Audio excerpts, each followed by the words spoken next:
What's up, YouTube? It's the Action Figure Grader coming back to you with another vintage collection market update.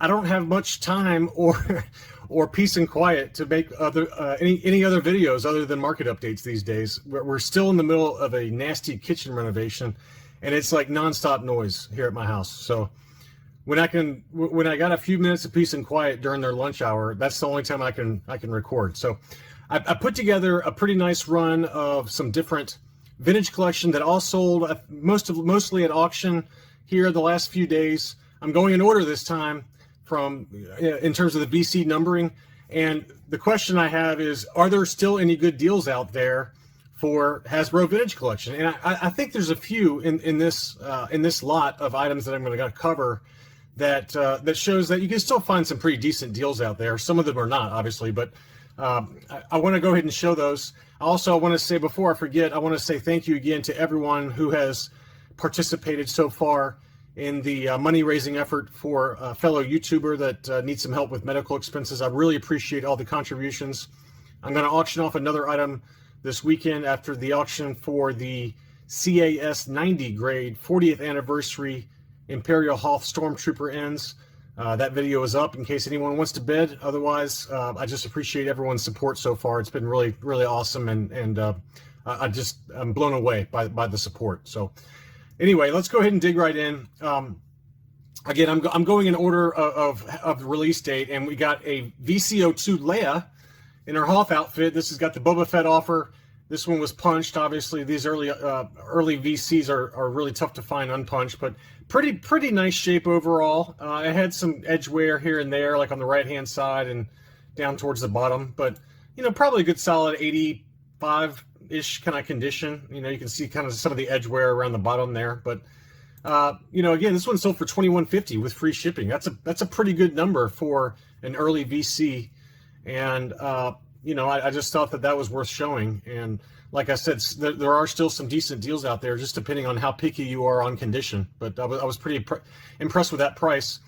Next was VC26. This is an unpunched, really beautiful example of the Revenge of the Jedi SDCC exclusive. This is the African-American version of the Rebel Commando, and a really nice example. I mean, just excellent condition overall. Just some minor, very, very minor edge wear around it, some waviness to the card. But that one sold at a pretty big number. That was free shipping also, and that one sold for $127.50. So just a data point in case any of you are out there looking for some of those Revenge of the Jedi STC Death Star items, but probably about right for what it is. Yet another VC34 Jango Fett. It seems like every video I've got an Ahsoka and a Jango Fett, and this video is no exception. I've got both of those in here. This was a really nice example of the U.S. card back for Jango Fett. It had, I don't know what's going on right in here. It looks like there might be just some kind of stain or something going on there, but probably a good solid 85 or 85 plus condition Jango Fett. Again, unpunched, and that one sold towards the bottom end of where we've been seeing them sell. So, again, $255 with free shipping. That's towards the lower end, and I think that's probably accounting for the very, very minor issues with the card back. But we've seen them sell as high as $300, $325 even, maybe even higher than that for really ultra mint examples. But another nice data point if you're maybe not quite so choosy with regard to condition. There were a couple of VC39 Luke Skywalker Death Star escapes that sold. The first one I'm showing you is punched, which obviously is a little more common, but one that's been kind of going up in price ever so slowly. And, overall the condition was really nice, probably an 85 plus condition. But, again, it was punched. So this one sold for $50 with free shipping, and again, it's the same seller. And then an unpunched example, same seller, sold for $71, and, probably about the same condition, maybe slightly better for the unpunched example. It had just a slight little bit of curl right there in that top corner, a little bit of waviness at the bottom of the card, but that gives you a comparison anyway of what an unpunched example for some of these early 1.0 TVC go for versus unpunched versus punched. And so, $50 versus $71. I mean, me personally, I'd probably pay the extra $21 for the unpunched example, but you know, again, it all depends on budget and you know what your collecting budget is. But you know, I think both of those were pretty fair prices. So another nice example there. Again, same seller. This seller had quite a number of really nice, both punched and unpunched early TVC. And this was the Han Solo Yavin Ceremony, unpunched. And that one sold for $81. We've seen in some past market updates where that one has eclipsed the $100 mark. So, you know, a pretty fair number for that one as well. And, you know, that's another point that I think I've touched on before is, you know, sometimes when you see these sellers auctioning off at the exact same time a bunch, you can often, you know, maybe keep an eye on some of the lesser known ones or maybe not quite as high demand figures that are in his, you know, in a seller's auction lot and be able to pick those up for cheaper, as some of the other eBay buyers that are out there bidding are all targeting some of the more rare ones. So, but that's a good solid, you know, let's call it 20% below where we've been seeing them sell. Same seller again, and this is one obviously that's really jumped up in price. This is VC44 Luke Dagobah Landing, probably one of the best in the group. And this is one I kind of had my eye on because this one was the variant that had the clear lightsaber. The one I have has the dark blue lightsaber, but another US card, unpunched, really, you know, really nice example. Certainly not perfect. It had some very minor edge wear towards the bottom there by the Hasbro logo. But wow, I mean that's a beautiful item, and I'd love to pick up that variant with the clear saber. And it was just not meant to be for me. I've got too many other kind of things I'm shuffling right now. But a really nice example. That one sold for $192.49, and probably about market right now with where that one is. I've heard, again, you know, I'm sorry if you've heard this before, but Jedi Business, I believe is the website. They've covered the two variants, and they've said that there's no, in terms of rarity, there's no difference between the clear lightsaber like this one and the darker blue saber. Me personally, from what I've just observed watching in terms of availability on eBay, I've found that the clear saber is much more difficult to find. And, you know, maybe that's just me and I'm just looking in the wrong areas, but I personally feel like this clear lightsaber that you see here is a little bit tougher to get. But that's a really nice item. I wish I wish the money and the budget had worked out for that one, because I probably would have bid on that one. You know, another pretty good deal right here. I feel like this is Bom Vimden, the Cantina Patron, and this was unpunched with the prototype Boba Fett offer sticker. Very nice example. You know, probably a good solid 85 plus condition, if not higher. And that one sold for $53 with free shipping. That was a great deal. Whoever picked up that one, I love this card back, and the figure itself has got a great sculpt to it. So great pickup, whoever got that one. One that I've gotten recently in the Canadian version. This is the Rebel Soldier, the Echo Base Battle Gear. This one again had the prototype Boba Fett offer. Same seller again. This one sold for $127.50. That's, you know, towards the upper end of where they've been selling. You know, you can still find them probably kind of $100-ish or less sometimes. But it had a couple of spots of curl at the very top corner on the left as well as on the right. But, you know, I'd say probably a good solid 85 condition. And $127.50, that's probably towards the upper end of the range, but a beautiful item.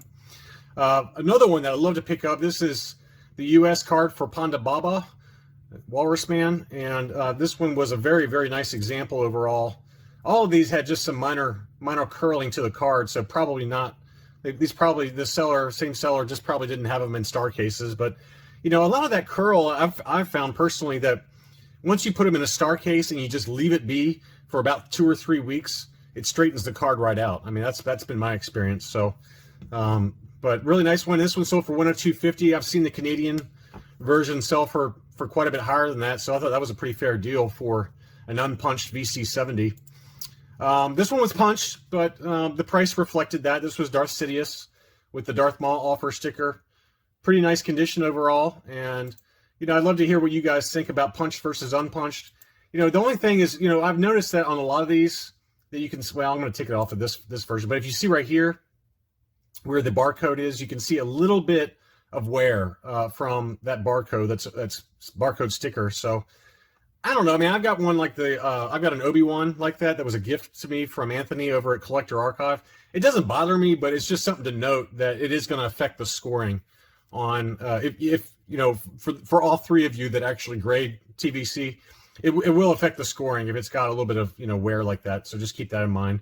Slight bit of curl or edge wear up at the very top there, but you know, a nice example for punched, and that was $76. I mean, you know, that's a good solid buy if you don't mind punched versus unpunched. Another one in my collection, this is VC98 Grand Moff Tarkin. This one was surprising to me. I know that he's pretty popular and it's kind of gone up a lot, but this one sold for $153.49. I mean, just as a reference point, less than I'd say 6 months ago, I picked this one up already graded, uncirculated 90 by AFA, and I paid I think $110 shipped for it. So this is ungraded, but it sold for $153. So that just shows you the price jump in some of these early TVC figures. But really nice example. Again, you know, I'm not trying to say that 153 is a bad price, because I have seen these sell for close to $200 ungraded lately. So I think that's you know, in the current environment, that's a pretty normal price point. Nikto VC99, another one I'd love to pick up. Really nice example, unpunched, and this one did have a very slight ding on the side of the blister there, and the seller was awesome enough. Same seller again. Seller was kind enough to actually put that on there, but even despite that ding in the bubble and the blister, it sold for $120. So that shows you how much Nikto has advanced. I mean, it's really kind of jumped up. And I wonder, this is me speculating, I wonder if because Weequay has gotten so expensive that people are maybe gravitating to Nikto now. I don't know, maybe that's just completely off the wall as speculation, but it does seem like Nikto has made the jump into the hundreds, you know, very, you know, $100 and above very, very quickly versus maybe, you know, earlier this year. But another Ahsoka, and this one sold for well higher than some of the others that we've seen in our previous videos. I think we've seen a couple that, even unpunched, that have sold kind of in the high 450s. This one was a big number. This one was in immaculate condition, the US card unpunched, really nice. I mean, I gave this one a pretty thorough look over, and you know, probably 90 grade. I mean, it's a beautiful example. That one sold for $700 plus shipping. So for me, that would have been about $780 after eBay taxes and shipping. So big number there.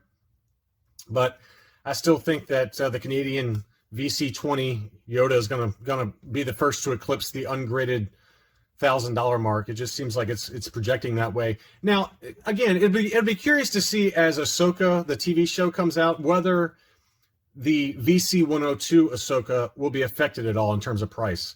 I fully expect the newest release, the Clone Wars, or the Clone Wars TV show animated version of Ahsoka that just came out. I fully expect that one to make a quick jump, and I covered that already in a different video. But I'm really curious to see if, you know, really high-end collectors will push this past the $1,000 mark once the new Ahsoka show comes out, and if it's good. I mean, it's got to be good, I think. But just it'll be curious to see. A couple of VC113 Old Republic Trooper. One I'm keeping my eye on pretty closely because I'd like to pick up an original release. And this one was the US card unpunched. Very nice condition overall.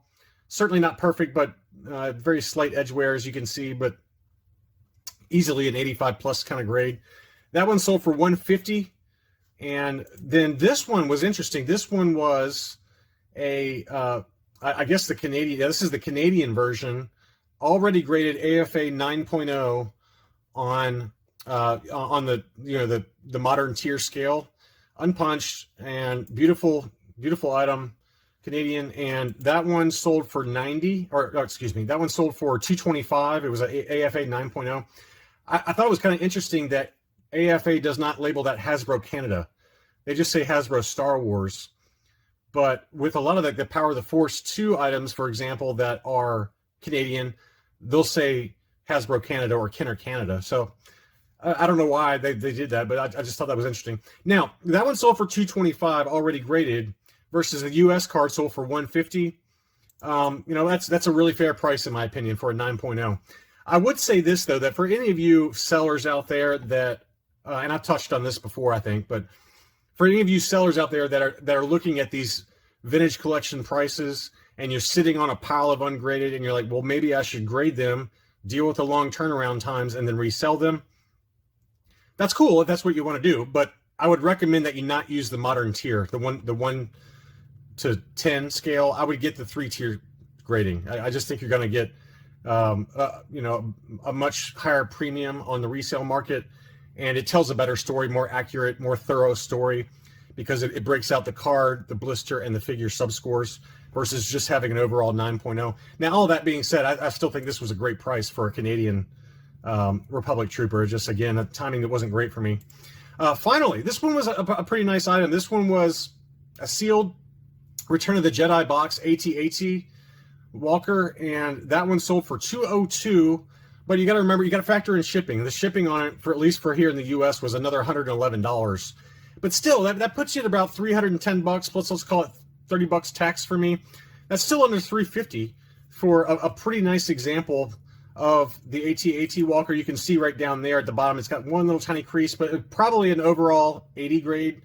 Again, I have no space for anything this gorgeous, but I'd love to have it. It's really cool. But I thought that price was excellent for, let's call it an 80 grade AT-AT Walker. You know, that's a great price in my opinion for that item. But anyway, love to hear your thoughts, feedback on the items I chose for this market update. I felt like there was some pretty good deals overall this past week in some of the vintage collection 1.0 items, and there was still some expensive items clearly, but you know, the market is such that it's if you time it right with sellers like that who have like 20 of them going on at once. You know, if there's a specific figure you're looking for that maybe is not the really popular ones, you can still find some decent deals. If you're new to the channel, welcome, and I encourage you to subscribe for future content. And I'll be back later this week with some really insane prices on some vintage Kenner items that just closed up this weekend, and we'll do another subscriber giveaway. Thanks again for watching, and I'll be back soon.